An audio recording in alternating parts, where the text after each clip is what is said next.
പ്രവാചകനും സ്വഹാബത്തും ഉത്തമ 3 നൂറ്റാണ്ടിൽ ജീവിച്ച മഹാന്മാരാരും തന്നെ ചെയ്യാത്ത കർമ്മം നിങ്ങൾ എന്തിനു ചെയ്യുന്നു? അത് ബിദ്അത്തല്ലേ? ബിദ്അത്ത് കൊണ്ടുള്ള വിവക്ഷയും എന്താണ് ബിദ്അത്ത് എന്നും അറിയാത്ത ഒരുപാട് സുഹൃത്തുക്കളുണ്ട്. അവരോടായി ഇമാം ഷാഫി റളിയല്ലാഹു പഠിപ്പിക്കുന്നു, അൽ മുഹ്ദസാതു മിനൽ ഉമൂരി അർബഅൻ. പുതുതായി ഉണ്ടായ കാര്യങ്ങളെ രണ്ടായി വിഭജിക്കാം. ഒന്ന്, പ്രമാണങ്ങളായ ഖുർആന്, സുന്നത്ത്, അഥർ, ഇജ്മാ എന്നിവക്ക് വിരുദ്ധമായി ദീനിൽ പുതുതായി കൊണ്ടുവരുന്നതാണ്. ഫഹാദിഹിൽ ബിദ്അത്തുൽ വലാല, ഇത് പിഴച്ച ബിദ്അത്താണ്. എന്നാൽ മേൽ പറഞ്ഞ പ്രമാണങ്ങൾക്ക് വിരുദ്ധമാകാത്ത നിലയിൽ പുതുതായി ചെയ്യുന്ന നല്ല കാര്യങ്ങൾ വഹാദിഹി മുഹ്ദസത്തുൻ ഗൈറു മദ്മൂമ, ഇവ ആക്ഷേപാർഹമല്ലാത്ത നല്ല ബിദ്അത്തുകളാണെന്ന് ഇമാം ഷാഫി റളിയല്ലാഹു പഠിപ്പിക്കുന്നു. അപ്പോൾ അത് പറയുന്നതിന് മുമ്പ് സാബിത്ത് എന്ന് പറയുന്ന ഈ വ്യക്തി, ഇദ്ദേഹം ഒരു അത്തർ കച്ചവടക്കാരനാണെന്ന് തോന്നുന്നുണ്ട്. നബിദിനം ആയിക്കഴിഞ്ഞാൽ, റബീഉൽ അവ്വൽ തുടങ്ങിക്കഴിഞ്ഞാൽ ഇറങ്ങും ഷോട്ടുകളും റീലുകളുമായിട്ട്. അത് നബിദിനം എന്ന് പറയുന്ന ഒരു പുത്തനാചാരത്തെ അത് ഈ ജനങ്ങളിലേക്ക് ആഴത്തിൽ എത്തിക്കുക എന്ന ഉദ്ദേശത്തിലാണ്. ഇവിടെ എന്താണ് ബിദ്അത്ത് എന്ന് സംബന്ധമായിക്കൊണ്ടാണ് അദ്ദേഹം പറയുന്നത്. അവിടെ ഷാഫി ഇമാമ് പറഞ്ഞത് എന്താണ് എന്നുള്ളതും അദ്ദേഹം പറയാൻ ശ്രമിക്കുന്നുണ്ട്. എന്താണെന്നുള്ളത് ഇൻഷാ അല്ലാഹ് നമുക്ക് വിശദീകരിക്കാം. എന്നാൽ മതത്തിൽ പുണ്യമെന്ന് പറഞ്ഞുകൊണ്ട് പുതുതായിട്ടൊരു അമല് കൊണ്ടുവരുന്നത് അത് തള്ളപ്പെടേണ്ടതാണ് എന്നുള്ള പ്രവാചകന്റെ ആ വാചകം അത് മറച്ചു വെച്ചുകൊണ്ടാണ് മറ്റുള്ള ഇമാമുമാരെ ഒരു ആയത്തോ അല്ലെങ്കിൽ ഹദീസോ വ്യാഖ്യാനിച്ചുകൊണ്ട് പറയുന്ന കാര്യങ്ങളിലേക്ക് പോകുന്നത് എന്ന് ഒന്ന് ഓർമ്മപ്പെടുത്തുവാൻ വേണ്ടിയാണ് നിർത്തിയത്. പറയട്ടെ. നബിദിനം തള്ളേണ്ട ബിദ്അത്താണെന്ന് ആരെങ്കിലും പറയുന്നുണ്ടെങ്കിൽ നബിദിനം എങ്ങനെയാണ് ഈ പറഞ്ഞ പ്രമാണങ്ങൾക്ക് എതിരാവുന്നതെന്ന് പറയേണ്ടതുണ്ട്. എങ്ങനെയാണ് ഈ പ്രമാണങ്ങൾക്ക് എതിരാവുന്നതെന്ന് പറയേണ്ടി വരും എന്നുള്ളതാണ് സാബിത്ത് ഇവിടെ ചോദിക്കുന്നത്. മനസ്സിലാക്കുക, ജന്മദിനം എന്നുള്ളത് ആഘോഷിക്കരുത് എന്നുള്ളതാണ് ഇസ്ലാം നമ്മെ പഠിപ്പിക്കുന്നത്. അത് നമ്മളൊരു വീഡിയോയിലൂടെ ചെയ്തതാണ്, അതൊരു കണ്ടന്റായിട്ട് ചെയ്തിട്ടുണ്ട്. ഇനി മനസ്സിലാകാത്തവരുണ്ടെങ്കിൽ ഇവരുടെ തന്നെ, ഈ വിഭാഗത്തിൻ്റെ തന്നെ, സമസ്ത വിഭാഗത്തിൻ്റെ തന്നെ 4 മുസ്ലിയാക്കന്മാർ ജന്മദിനത്തെ എങ്ങനെയാണ് കാണുന്നത്, ഏത് രൂപത്തിലാണത് നമ്മൾ ഉൾക്കൊള്ളേണ്ടത് എന്ന് വിശദീകരിക്കുന്ന ഒരു വീഡിയോ ഉണ്ടായിരുന്നു. അതൊന്ന് കണ്ടുവരാം. ഞാൻ ഉറപ്പിച്ചു പറയുന്നു, നിങ്ങൾക്ക് സംശയം വേണ്ട, ക്രിസ്ത്യാനികളിൽ നിന്നാണ് ഈ ബർത്ത്ഡേ കഴിക്കൽ ആചരിച്ചു പോകുന്നത്. ക്രിസ്ത്യാനികളെ ക്രിസ്തീയ പ്രവർത്തനാണ്. ബർത്ത്ഡേ കഴിക്കാൻ ഏത് അലിമാ പറഞ്ഞത്? ഷാഫിയിലോ ഹനഫിയിലോ ഹൻബലിയിലോ മാലിക്കോ ഒരു മദ്ഹബിലും ബർത്ത്ഡേ കഴിക്കാൻ പാടില്ല. ഇപ്പോൾ ചില ആള് ഇതര മതസ്ഥരായ ക്രിസ്ത്യാനികളെ പിന്തുടർന്നുകൊണ്ട് അവനവന്റെ ജന്മദിനം കൊണ്ടാടുന്നവരുണ്ട്. ഒരു വലിയ കേക്ക് കൊണ്ടുവന്ന് വെച്ച് മുറിക്കല് വലിയ ഇബാദത്താണെന്ന് ധരിക്കുന്നവരുണ്ട്. അത് മറ്റേതെല്ലാമോ മതക്കാരിൽ നിന്ന് പകർത്തിയെടുത്തതല്ലാതെ നമ്മുടെ നാട്ടിൽ കഴിഞ്ഞുപോയ മുൻഗാമികളായ ആലിമീങ്ങൾ ആരും അങ്ങനെ ചെയ്തതായി എന്റെ ഓർമ്മയിൽ ഇല്ല. ആകമാണ് നമ്മുടെ ബർത്ത്ഡേ ആഘോഷങ്ങളൊക്കെ. മക്കൾക്ക് ബർത്ത്ഡേ ആകുമ്പോഴേക്കും നമ്മൾ കേക്ക് മുറിക്കുന്നു. കേക്ക് മുറിക്കുക നമ്മുടെ ആചാരാണോ? അത് ആരാ കൊണ്ടുവന്നത്? ക്രിസ്ത്യാനികളും ജൂതന്മാരുമാ. നമ്മൾ എമ്പാടും ചെയ്യുന്നില്ലേ? എന്താ പാർട്ടിയൊക്കെ? സുബ്ഹാനല്ലാഹ്, നിങ്ങളത് ചെയ്യും. മൻ തശബ്ബഹ ബിഖൗമിൻ ഫഹുവ മിൻഹും. ഏതെങ്കിലും ഒരു സമൂഹത്തിന്റെ ആചാരം നിങ്ങൾ ഏറ്റെടുത്താൽ നിങ്ങൾ അവരിൽപ്പെട്ടവരാണ്, മുസ്ലിമല്ല.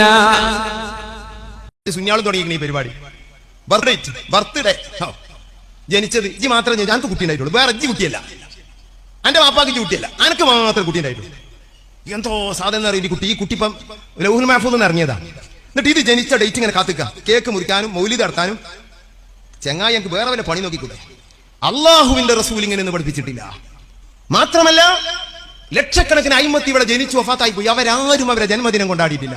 ജീലാനി തങ്ങൾ ബർത്ത്ഡേ കഴിച്ചില്ല, റിഫായി തങ്ങൾ ബർത്ത്ഡേ കഴിച്ചില്ല, ഹാജാ തങ്ങൾ കഴിച്ചില്ല. സമസ്ത പണ്ഡിതന്മാർ ഇന്ന് വരെ ഒരു പണ്ഡിതനും അവരെ ബർത്ത്ഡേ കഴിച്ചില്ല. ഇവർക്കിപ്പോ ഒരു കുട്ടി ഉണ്ടായി, ഇത് എവിടുത്തെ എത്താന്ന് അറിയില്ല. ആ നിലക്കുള്ള സാധനമാണ് ഇത്. ഈ കാലത്ത് ജനിച്ച് ഈ വാട്സപ്പിന് ഫേസ്ബുക്കിന് കാലത്ത് ജനിച്ച സാധനമല്ല. ഇത് എന്റെ കഴുത്തുക്ക് വരാൻ സാധ്യത ഓർത്തോണ്ടി. ഇതിനാണ് ഇപ്പൊ ബർത്ത്ഡേ കഴിക്കണത്. വലിയൊരു അനുഗ്രഹമാണ് ജനിച്ചത്. അള്ളാഹുവിന് ശുക്ർ ചെയ്യുക. അതിനാണ് നമ്മൾ ഹഖീഖത്ത് അറുത്തത്, അതിനാണ് നമ്മൾ നല്ല രൂപത്തിലൊക്കെ ചെയ്തത്, ഭക്ഷണമൊക്കെ കൊടുത്തൊക്കെ ചെയ്യുക. പിന്നെ കൊല്ലം ഡേറ്റ് വരുമ്പോ ഇല്ല അങ്ങനെ ഒരു ബഹുമാനം ഇസ്ലാം പറഞ്ഞിട്ടില്ല. ഇവിടെ പൊന്മുള അബ്ദുൽ ഖാദിർ മുസ്ലിയാരും അതുപോലെ തന്നെ പേരോട് അബ്ദുറഹ്മാൻ മുസ്ലിയാരും അതുപോലെ സിംസാറുൽ ഹക്ക് ഹുദവി ഉസ്താദും അത് കഴിഞ്ഞ് പിന്നീട് പകര മുസ്ലിയാരും പറയുന്നത് ജന്മദിനം ഇസ്ലാമിലില്ല എന്നാ. പിന്നെ എങ്ങനെയാണ് സാബിത്തെ കുറെ കിതാബൊക്കെ ഓതിയല്ലോ, അത്ര കച്ചവടമാണെങ്കിലും അത്ര കച്ചവടത്തിന് മുമ്പ് കുറെ കിതാബൊക്കെ ഓതിക്കുന്നു, കുറെ മുസ്ലിയാക്കന്മാരുടെ അടുത്തൊക്കെ പോയിട്ട് പൊട്ടപ്പോയത്തം മാത്രമാണോ വെച്ച് പഠിച്ചത്? അല്ലേ? ചിന്തിക്കേണ്ടതുണ്ട്. മുസ്ലിങ്ങൾക്ക് ജന്മദിനാഘോഷം പാടില്ല, ഇസ്ലാമിൽ ഇല്ലാത്തതാണെന്ന് പറഞ്ഞാൽ പിന്നെ പുണ്യപ്രവാചകന് മാത്രം അത് ഉണ്ടാക്കാൻ പറ്റും എന്ന് പറഞ്ഞിട്ട് എങ്ങനെയാണ് നിങ്ങളത് ആഘോഷിക്കുക? എന്താണ് അതിൻ്റെ അടിസ്ഥാനം? എന്തുകൊണ്ട് നിങ്ങൾ AP അബൂബക്കർ മുസ്ലിയാരുടെയോ അല്ലെങ്കിൽ മറ്റേതെങ്കിലും സമസ്ത നേതാക്കന്മാരുടെയോ ജന്മദിനം ആഘോഷിക്കുന്നില്ല? എന്തുകൊണ്ടാണ് നിങ്ങൾ പ്രവാചകർ വഫാത്തായ ആ ദിവസം തന്നെ ഇത് ആഘോഷിക്കാൻ വേണ്ടി തിരഞ്ഞെടുക്കുന്നത്? പ്രവാചകനെ അവഹേളിക്കുക എന്നുള്ളത് ആരുടെയൊക്കെയോ ഉദ്ദേശമാണ്. അതിനു വേണ്ടിയല്ലേ നിങ്ങൾ ഈ കച്ചയും കെട്ടി ഇറങ്ങിയിട്ടുള്ളത്? അത്തർ കച്ചവടവും മറ്റുമൊക്കെ ഒഴിവാക്കിക്കൊണ്ട് പറ. നബിതങ്ങൾ ചെയ്തോ സ്വഹാബത്ത് ചെയ്തോ എന്നാണ് അടുത്ത ചോദ്യം. നബിതങ്ങളെ സ്നേഹിച്ച സ്വഹാബാക്കളെ പോലെ നമുക്കാവാൻ പറ്റുമോ? ഇമാം മാലിക് റളിയല്ലാഹു അൻഹു റസൂലിന്റെ നാട്ടിലൂടെ ചെരുപ്പ് ധരിച്ച് നടക്കില്ലായിരുന്നു. അവിടെ ചെന്നിട്ട് ആരേലും മാലിക് തങ്ങളോട് ഇത് സ്വഹാബത്ത് ചെയ്തിട്ടുണ്ടോ, പിന്നെ എന്തിനു നിങ്ങൾ ചെയ്യണം എന്ന് പറയുന്നതിനേക്കാൾ വലിയ വിഡ്ഢിത്തമുണ്ടോ? മാലിക് റഹിമഹുല്ല അദ്ദേഹത്തിന്റെ പാദരക്ഷ ഒഴിവാക്കിക്കൊണ്ട് പ്രവാചക സ്നേഹത്തിന്റെ ഭാഗമായിക്കൊണ്ട് ചെയ്തു എങ്കിൽ അത് അദ്ദേഹം മാത്രമാണ് അതിന് ഉത്തരവാദി. അദ്ദേഹം നിങ്ങളെല്ലാവരും പാദരക്ഷ ഒഴിവാക്കിയിട്ട് നടക്കിയെന്ന് പ്രചരിപ്പിച്ചിട്ടില്ല. അദ്ദേഹം അത് ചെയ്തു, അത് അദ്ദേഹത്തിന്റെ ഇഷ്ടം. അദ്ദേഹം ഹറാമായ ഒരു കാര്യമല്ല ചെയ്തിട്ടുള്ളത്. ചെരുപ്പ് ധരിക്കുക എന്നുള്ളൊരു കാര്യമുണ്ട്, ചെരുപ്പ് ധരിക്കാണ്ടിരിക്കുക. അതിനിപ്പോൾ എന്താ? പ്രവാചകർ സല്ലല്ലാഹു അലൈഹി വസല്ലമ നടന്ന ആ സ്ഥലത്ത് ചെരുപ്പ് ഇട്ടുകൊണ്ട് എനിക്ക് നടക്കാൻ ഇഷ്ടമല്ല എന്ന് പറഞ്ഞാൽ അത് അദ്ദേഹത്തിന് ഇഷ്ടമാണ്. നിങ്ങൾ പ്രചരിപ്പിക്കുന്നതോ ദീനിൽ പുതുതായിട്ടൊരു സാധനത്തിനെ ഉണ്ടാക്കിക്കൊണ്ടിരിക്കണേ. അതൊന്നും ഇതിലേക്ക് അങ്ങനെ ഉണ്ടാക്കാൻ പറ്റൂല എന്നായി പറഞ്ഞുകൊണ്ടിരിക്കണേ. പറ. ഉഹുദ് യുദ്ധത്തിൽ റസൂലിന്റെ പല്ല് പൊട്ടിയപ്പോൾ സ്വന്തം പല്ല് പൊട്ടിച്ചവരുണ്ട്. അവരോട് റസൂലിന്റെ കൽപ്പനയാണോ അത്? ആ പല്ല് പൊട്ടിച്ചവർ ഉണ്ട് എന്ന് പറയപ്പെടുന്നു. ഇനി അങ്ങനെ ഉണ്ടെങ്കിൽ തന്നെ അവര് മറ്റുള്ളവരെ പല്ലൊന്നും കുത്തിപ്പൊട്ടിക്കാൻ പോയിട്ടില്ല. നിങ്ങളൊക്കെ പല്ല് പൊട്ടിച്ചോളി എന്ന് പറഞ്ഞിട്ട് ഇങ്ങനെ അല്ലേ ഉലകം ചുറ്റും വാലിബന്മാരായിട്ട് പറഞ്ഞു നടന്നിട്ടില്ലേ? എന്ത് ന്യായീകരണമാണ് എൻ്റെ സാബിത്തെ? നബിദിനത്തിന് തെളിവില്ല എന്നുള്ള ഉറപ്പുകൊണ്ടല്ലേ ഇജ്ജാതി പോയത്തോ പറഞ്ഞും കൂടി നടക്കുന്നത്. അത്ര കച്ചവടത്തിന് പോയ 10 രൂപ ഉണ്ടാക്കിക്കൂടെ? കുട്ടികൾക്ക് ഇല്ലേ അരി വാങ്ങിക്കൂടെ? അല്ല, അവർ നബിയോടുള്ള മുഹബത്ത് കൊണ്ട് ചെയ്തു പോകുന്നതാണ്. എന്നിട്ട് എന്തേ ആ മുഹബത്ത് കൊണ്ട് ഒരു ജന്മദിനെങ്കിലും ആഘോഷിക്കാറുന്ന് അന്വേഷിച്ചിട്ടുണ്ടോ? ആലോചിച്ചിട്ടുണ്ടോ? ചിന്തിച്ചിട്ടുണ്ടോ? എൻ്റെ തലച്ചോറ് അവിടെ തന്നെ ഉണ്ടെങ്കിൽ ചിന്തിച്ചു നോക്ക്. ഞാനും തിന്നു പോയി കുണിച്ചെങ്കിൽ ചിന്തിച്ചിട്ടും കാര്യമില്ല. പറ. റസൂൽ വഫാത്തായ സമയം മദീന വിട്ടുപോയ ബിലാൽ റബാഹ, വാളൂരി റസൂൽ മരിക്കുകയോ എന്ന് പറഞ്ഞു ചാടി വീണ ഉമർ തങ്ങൾ, ഇവരൊക്കെ ഈ ചെയ്തത് റസൂലിന്റെ കൽപ്പനയാണോ? അവര് അത് ചെയ്തുവെങ്കിൽ അവരുടെ ഇഷ്ടമാണ്, പ്രവാചകനോടുള്ള സ്നേഹമാണ്. അവരെവിടെയെങ്കിലും റാലി നടത്തിയിട്ടുണ്ടോ? മധുരപലഹാരം നടത്തിയിട്ടുണ്ടോ? പ്രവാചകന്റെ ജന്മദിനം ആഘോഷിച്ചിട്ടുണ്ടോ? ജന്മദിനം അപ്പൊ നേരത്തെ 4 മൊയ്ലിയാക്കന്മാർ പറഞ്ഞല്ലേ ഇസ്ലാമിലില്ലാന്ന്. അങ്ങനെ അല്ലെങ്കിൽ നിങ്ങൾ എങ്ങനെ അത് കൊണ്ടുവരിക? പിന്നെ ബിലാൽ ബിൻ റബാഹ റളിയല്ലാഹു അൻഹു അദ്ദേഹം അവിടെ നിന്ന് പോയി. ഓക്കെ, അത് അദ്ദേഹത്തിന് അവിടെ പ്രവാചകനില്ലാത്ത ആ നാട്ടിൽ ജീവിക്കുവാൻ താല്പര്യമില്ല. അത് അദ്ദേഹത്തിന് അദ്ദേഹം 10 ആളെയും വിളിച്ചുകൊണ്ടല്ല പോയത്. അദ്ദേഹം അങ്ങനെ എല്ലാവരും ചെയ്യുമെന്നും പറഞ്ഞ് പ്രചരിപ്പിച്ചിട്ടില്ല. അദ്ദേഹത്തിൻ്റെ ഇഷ്ടമാണ്. ഓക്കെ, നിങ്ങളുടെ ഇഷ്ടമല്ല പറയുന്നതേ. നിങ്ങൾ നാട്ടുകാരെ മൊത്തം ഇതിന് പഴപ്പിക്കുകയാണ്. അത് മാത്രമാണോ?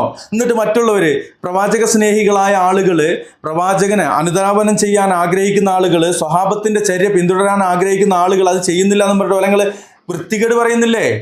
അതാണ് ഈ പറയണത്. തെളിവില്ല എന്നുള്ളത് മനസ്സിലായില്ലേ? ഇത് കേൾക്കുന്ന സഹോദരന്മാർക്കൊക്കെ എന്താ ഈ ചെങ്ങായി പറയണത്? ഉമർ ബിൻ ഖത്താബ് ആരാടാ റസൂലുള്ള വഫാത്തായി എന്ന് പറയുന്നത് അവൻ്റെ കഴുത്ത് ഞാൻ കണ്ടിക്കുന്നു പറഞ്ഞപ്പോൾ അവിടെ തന്നെ തിരുത്തി കൊടുത്തില്ലേ അബൂബക്കർ സിദ്ദീഖ് റളിയല്ലാഹു അൻഹു ഇല്ലേ? അല്ലാതെ ഉമർ റളിയല്ലാഹു അൻഹു വാളൂരിയിട്ട് എല്ലാവരും വാളെടുക്കുകയും എന്നിട്ട് എല്ലാവരെയും കഴുത്ത് കണ്ടിക്കാന്നല്ലല്ലോ പറഞ്ഞത്. അവിടെ അത് അദ്ദേഹത്തിൻ്റെ ഒരു വികാരമായിട്ട് നമ്മൾ മനസ്സിലാക്കുക. അത് പ്രവാചക സ്നേഹത്തിൻ്റെ ഉദാത്ത മാതൃകയാണ്. അവര് എന്തുകൊണ്ട് റസൂലുള്ളാനെ അവഹേളിച്ചുകൊണ്ട് ഇതുപോലെ ഒരു ആഘോഷം നടത്തിയില്ല? ചിന്തിക്ക് സാബിത്തെ. അല്ലാതെ അത്ര കച്ചവടം നിർത്തിയിട്ട് മനുഷ്യന്മാരെ പേപ്പിക്കാറങ്ങല്ലോ വേണ്ടേ? പറ. മുഹബത്ത് പ്രകടിപ്പിച്ച രൂപം അങ്ങനെയായിരുന്നു. ഇന്ന് പ്രവാചകൻ ജീവിച്ചിരിക്കുന്നു എങ്കിൽ പ്രവാചക സ്നേഹികളായ ആളുകൾ അങ്ങനെ തന്നെയാണ് അത് പ്രവർത്തിക്കുക. അതിൽ സംശയമൊന്നുമില്ല. നിങ്ങളെപ്പോലെ കൊട്ടും പാട്ടുമായിട്ട് കണ്ണിക്കണ്ട മധുര പലഹാരങ്ങളുമായിട്ട് ആളുകളുടെ മുമ്പിൽ പ്രവാചകർ സല്ലല്ലാഹു അലൈഹി വസല്ലമയെ അവഹേളിക്കുകയല്ല ചെയ്യുക. അതാണ് സ്നേഹം. അതൊക്കെ എടുത്ത് ബിദ്അത്തിന്റെ കോട്ടയിലേക്ക് തള്ളുന്നവർ സൂക്ഷിക്കുക. അതാരും ബിദ്അത്തിന്റെ കോട്ടയിലേക്ക് തള്ളിയിട്ടില്ല. അതാരും മതത്തിലേക്ക് പുണ്യാണെന്ന് പറഞ്ഞിട്ട് ചെയ്തതുമല്ല. കൊട്ടിമാട്ടിയത് കണ്ടില്ലേ നിങ്ങള്? പറ. അള്ളാഹു കാക്കട്ടെ, അങ്ങനെ റസൂലിനോടുള്ള മുഹബ്ബത്ത് കൊണ്ട് അവിടുത്തെ ജനിച്ച മാസത്തിൽ സന്തോഷം പ്രകടിപ്പിച്ചു എന്നതുകൊണ്ട് ഒരാളെ നിങ്ങൾ ഇസ്ലാമിൽ നിന്ന് പുറത്തേക്ക് തള്ളുന്നു. ഒരു മിനിറ്റ്, പ്രവാചകർ സല്ലല്ലാഹു അലൈഹി വസല്ലമ ജനിച്ചത് അന്നാണെന്ന് വലിയ ഉറപ്പൊന്നുമില്ല. ഇനി അന്ന് തന്നെ ആയിക്കോട്ടെ. പ്രവാചകർ സല്ലല്ലാഹു അലൈഹി വസല്ലമ വഫാത്തായത് ഏത്? ഉമർ റളിയല്ലാഹു തആല അൻഹു വാളൂരിയത് അല്ലേ? ആ ഒരു സാഹചര്യം ഉണ്ടായത്. അതുപോലെ തന്നെ അതിനുശേഷം ബിലാൽ ഇബ്നു റബാഹ എന്ന റസൂലുള്ളാഹി സ്വല്ലല്ലാഹു അലൈഹി വസല്ലമയുടെ സ്വഹാബി, അദ്ദേഹം മദീന വിട്ട് പോയത് അതൊക്കെ എന്തുകൊണ്ടാണ്? പ്രവാചക സ്നേഹം കൊണ്ടാണ്, ദുഃഖം കാരണമാണ്. ആ ദിവസം നിങ്ങൾ എന്താണ് ചെയ്യുന്നത്? എങ്കിൽ പിഴച്ചത് അവർക്കല്ല, അങ്ങനെ ചിന്തിക്കുന്നവരുടെ ചിന്തയാണ് പിഴച്ചത്. അള്ളാഹു കാക്കട്ടെ. അസ്സലാമു അലൈക്കും. അപ്പോൾ പ്രിയമുള്ളവരെ, ഇത് കേൾക്കുന്ന ആളുകൾക്ക് കാര്യം മനസ്സിലായിട്ടുണ്ടാവും, തിരിഞ്ഞിട്ടുണ്ടാവും എന്നുള്ളതാണ് എനിക്ക് മനസ്സിലാക്കാൻ കഴിയുന്നത്. മനസ്സിലാക്കുക, ഇയാൾ അത്ര കച്ചവടമൊക്കെ നിർത്തിയിട്ട് ഇതിനിറങ്ങണം എന്നുണ്ടെങ്കിൽ അത് പ്രവാചക സ്നേഹമൊന്നുമല്ല. മുസ്ലിയാക്കന്മാർക്ക് മൊത്തത്തിൽ വരവ് അത് കുറഞ്ഞിരിക്കുകയാണ്. കഴിഞ്ഞ കൊല്ലവും അതിൻ്റെ മേലെ വർഷമൊക്കെ ആഘോഷങ്ങളൊക്കെ പൊടിപൊടിച്ചിട്ടുണ്ട്. ജനപങ്കാളിത്തം കുറവായിരുന്നു. ഇൻഷാ അല്ലാഹ് ഇത്തവണയെങ്കിലും പഴയ പോലെ അതൊന്ന് ഉഷാറാക്കിക്കാൻ വേണ്ടിയിട്ട് ഇറങ്ങിയതാണ്. ഉഷാറാവൂല എന്നുള്ളതാണ് എൻ്റെ അഭിപ്രായം. ഇൻഷാ അല്ലാഹ് നമുക്ക് നോക്കാം. മനസ്സിലാക്കുക, സത്യമായിട്ട് മനസ്സിലാക്കുവാനും അതനുസരിച്ച് ജീവിക്കുവാനും അള്ളാഹുവിൻ്റെ തൗഫീക്ക് നമുക്കുണ്ടാവണം എന്നുള്ളതാണ്. അതിനായിട്ട് പ്രാർത്ഥിക്കുക, പ്രയത്നിക്കുക, അതോടൊപ്പം പ്രാർത്ഥിക്കുക. അള്ളാഹു അനുഗ്രഹിക്കട്ടെ. അസ്സലാമു അലൈക്കും വറഹ്മത്തുള്ളാഹി.